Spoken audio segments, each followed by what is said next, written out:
আপনারা দেখছেন হলদিবাড়ি টাইমস। খড় বোঝাই চলন্ত 4 চাকা টাটা এসি গাড়িতে আগুন। ঘটনাস্থলে দমকলের একটি ইঞ্জিন।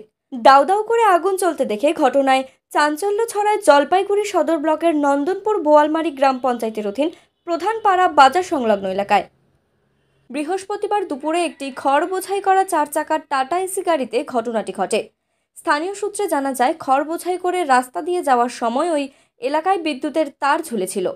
সেই সময় ওই খড় বোঝাই গাড়িটির সাথে তার লেগে তারটি ছিঁড়ে গিয়ে দাউ দাউ করে আগুন জ্বলতে থাকে। তৎক্ষণাৎ স্থানীয়রা এসে আগুন নেভানোর কাজে হাত লাগায়। এরপর খবর চায় হলদিবাড়ির দমকল কেন্দ্রে। ঘটনার খবর পেয়ে ছুটে আসে দমকলের একটি ইঞ্জিন। যদিও দমকলের ইঞ্জিন আসার আগেই স্থানীয়দের সহযোগিতায় গাড়ির আগুন নিয়ন্ত্রণে আনা সম্ভব হয়। ঘটনায় খড় কিছুটা পুড়ে যায়।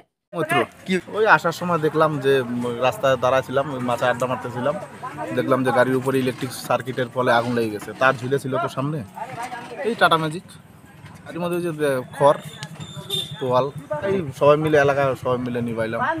ফায়ার ব্রিগেড ফোন করা হয়েছে, এখনও তো আসে না। ওরা সবার শেষে আসে, আগে তো আসে না। আগুন নিভায় পাড়ার লোক, তারপরে ফায়ার ব্রিগেড আসে।